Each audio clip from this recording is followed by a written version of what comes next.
When you advance towards your opponent, do not have the least thought of extending your arms, but rather rush in quickly before he strikes. If you think of extending your arms, your body will retract. Thus be intent on entering quickly and striking with your entire body.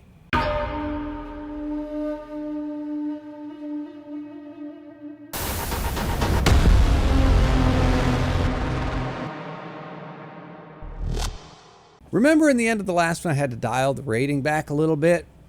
I won't be doing that in this one. I mean, this one was great. There were several moments in this one where I was just floored at how good this volume was. Maybe my favorite one so far. Just being real. Anyway, first things first, I was right to be excited to get to this one in the end of the last one because the fight scene between him and the chain sickle guy is just as exciting as I expected it to be. Like, it is thrilling, it is exhilarating, it is beautiful, drawn so well, oh my god. And as usual, in typical Vagabond style, the fight will be intermixed and cut between different things. In this particular case, it's flashbacks, although in this particular case, it seems to be more concerned with the flashbacks than what's actually happening right now. And if you were to probably condense the actual fight, current day fight, down, it would probably not be a very long fight at all. But we do get multiple flashbacks. Some flashbacks to exactly what I was asking to see in the last volume is what the fuck happened to this guy in the 4 years since we saw him last. But at the same time, we also get flashbacks to his childhood, which I was not asking for. And to be quite honest, I didn't even know I needed in my life. But anyway, it starts with him and Musashi fighting and him actually getting the upper hand. While that's intercut with him having flashbacks of him coming across the chain sickle gang and literally killing every single last one of them while that little girl watches. And then when he doesn't kill her, they end up basically living together because they both essentially have no purpose left in life. She has no purpose left because her entire family is dead now, kind of because of him. And he has no purpose in life either, but we don't really know why yet. But back in the present, fighting with Musashi, Musashi's going to mull over just how he's going to handle this because he's really struggling with this chain sickle thing because it's a weapon unlike anything he's ever dealt with before, and the attack and the defense and just the logistical nature of it in general really is difficult for him to grapple with. So in order to deal with it, Musashi draws his second sword for the first time in the entire manga. And this is one of those moments that I was talking about, just the visual of him holding both of his swords for the first time. I got so excited, I didn't know what to do with myself. This is the quintessential Musashi. We have reached the heaven and earth. Is it heaven and earth? Oh, I forget what he calls his dual wielding style. But it is the core of who he is. It's what makes this swordsman unique among swordsmen in this time period, in all of samuraidom, as far as I'm aware, at least as far as that book back there is concerned, and I fucking loved it.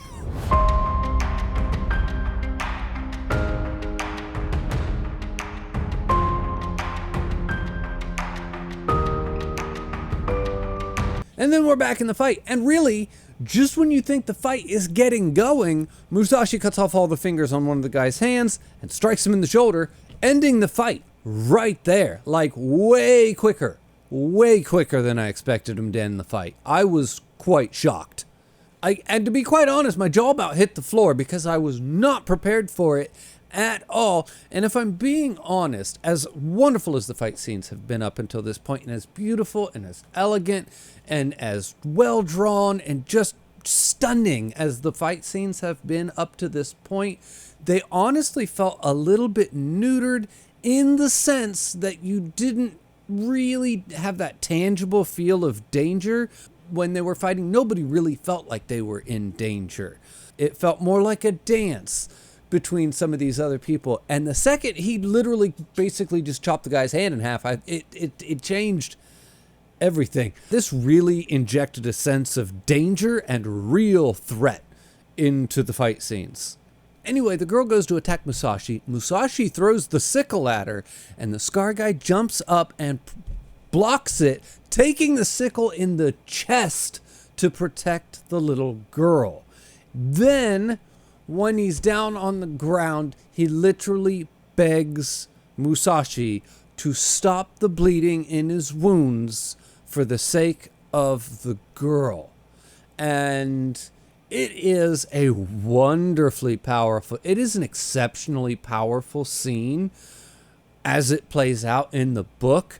And it then causes Musashi, as he leaves, to contemplate himself. Would he be able to kneel before an opponent who just struck him down and beg him to save him just so that he could protect somebody that he loves? And as he's thinking all this, it shows an image of Otsu. And now at this point, the book's going to let us know exactly why he was so broken when he met that little girl, and he had essentially no purpose left in life. And it's because he had recently been beaten to get that big scar on his face. And he says that he met somebody that was better than him, who went by the name Kojiro. And I don't think he's talking about Madahachi.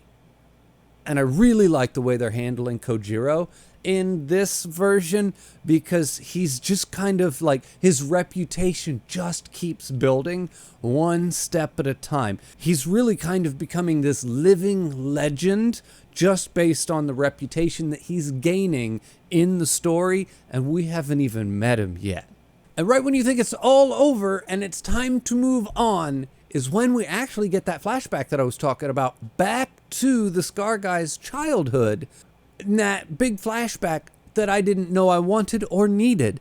But it was great to see his childhood and how he was raised and how he was locked up and how his hatred for his brother developed and grew over time. It's just such a nice development to have for a character that we quite possibly could never see again. Although I think we probably will, but you never know. And if you think about it, that was the entire first volume of this 3-in-1, and Musashi was a side character in it. It was really, really, really, really dedicated to that Scar guy, whatever his name was. It was a really difficult name. I don't even want to try and say it. But it was really dedicated to him, not Musashi. Now, what if I told you? Not only is Musashi not going to be the main character of the next 2 volumes, he won't even show up. If you would have told me that, I would have thought, that's crazy. That's too long for him to be absent, and it'll probably be, tough for that story to survive that big of a sidestep. And I would have been wrong, because this next part's great. Anyway, Scar Guy's flashback ends, and we move over to an old man on a beach receiving a letter. And it is a letter from one of his old students, apologizing for the inconvenience because he's sending his infant son to him, but he has no one else that he can rely on. Now, this old man was once the head of a school and the master of his own style of swordsmanship. He has since retired because he was challenged by one of his students and beaten. And since being surpassed and beaten by one of his own students, he decided to close the school and essentially is just living out his days with no purpose left in his life. And this is starting to seem to be like a little bit of a theme for this particular book, is what happens if you dedicate your entire life to the way of the sword and then that life is taken from you? What then do you do with your life? Where do you go? How do you move forward? What existence do you even settle into? Do you even have an existence left? It happened to Scar Guy, and he had to eventually learn to live again and learn to live for the little girl. Now it's going to happen to this guy, and he just essentially decides to die.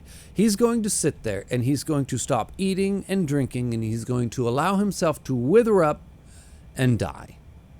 When suddenly, that baby from the letter shows up, and that baby is Kojiro.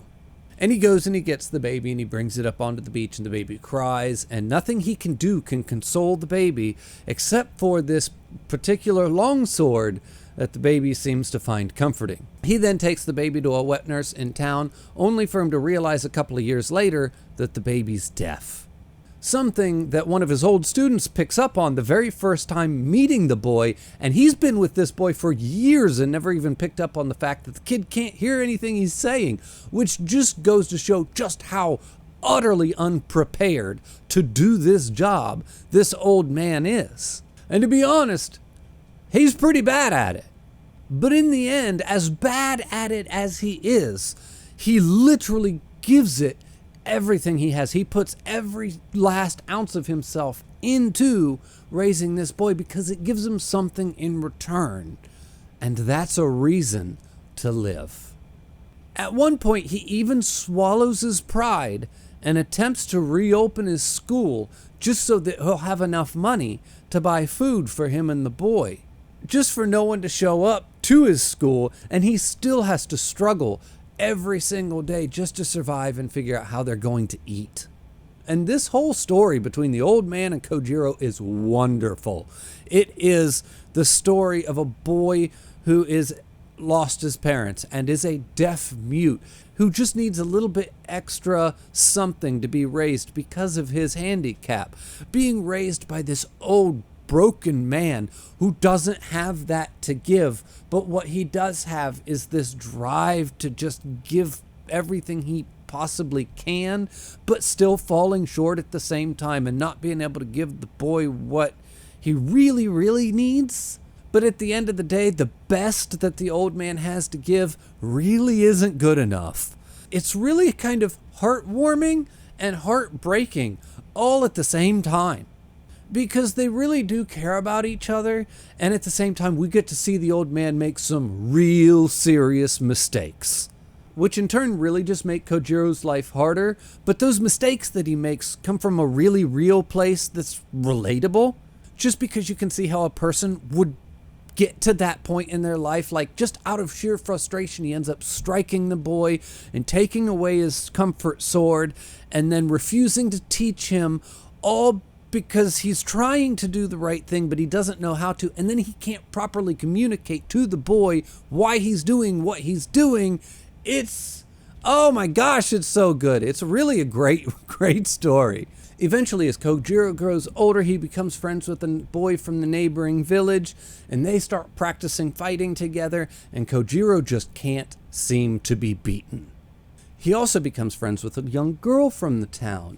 And at this point, the town comes to the old man because the leader of the village comes and takes the young girls of the town.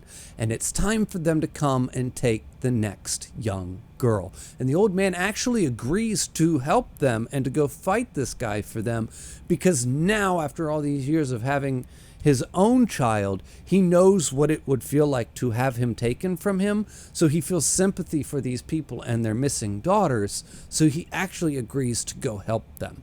In order to do so, he goes and he gets out all of his old swords, and he cleans and he polishes and he sharpens them.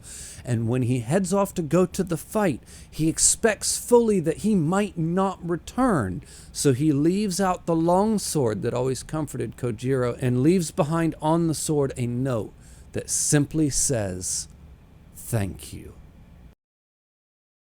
Now, the girl that's supposed to be taken just so happens to be the little girl that Kojiro's friends with. So him and his friend are going to go fight this guy as well.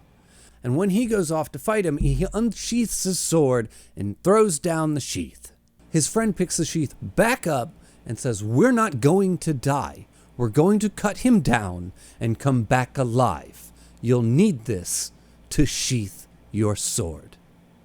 And I just about dropped the book.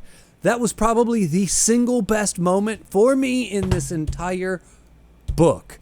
And I don't want to say too much for fear of spoilers. And the only reason I say that is because I know that this manga isn't finished yet. And I have no idea where this is going or exactly how far it gets before it stops. But what I have read is the book that this is based on. And what I can tell you is what just happened there is really fucking important. Anyway, Kojiro gets to the town first and confronts Fudo before the old man ever gets there. And he actually cuts the old man's arm off simply because the old man underestimates Kojiro and lets his guard down. Just then the old man shows up, he takes him on, and he ends up coming out on top, but not before receiving a blow to his arm that will effectively paralyze his right arm for the rest of his life. And the volume wraps up with the old man going back and reopening his school, and people actually come this time, and they kind of live in harmony with the town, but he continues to refuse to teach Kojiro the way of the sword, which is actually kind of surprising to me, because right when it opened up and it was old man samurai, oh no, I'm sending you my infant son Kojiro, I thought that's why Kojiro is so good. He's had an entire life from baby till now of just constant training under a swords master. What was surprising to me was he has no training, at least up till this point, because the old man consistently refuses to train him. So I don't know if that's going to change, or if he will just stubbornly be that good because of his increased focus due to his lack of distraction. I'm not saying that hearing is a distraction, but you know what I mean. I'm just saying, is it kind of like, sometimes when you can't see, your hearing becomes better, or when you can't hear, your eyesight, other senses compensate to make up for the lack of one.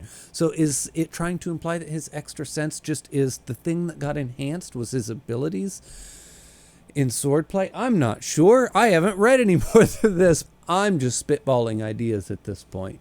But anyway, holy shit, this was good. This might be my favorite book yet.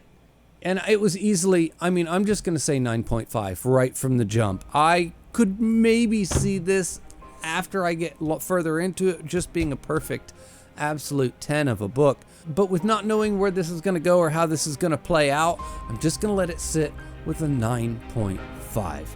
Anyway, everybody, as always, the link for my Patreon's in the description below, the link for my Discord's in the description below. Thank you for watching, and I'll see you next time.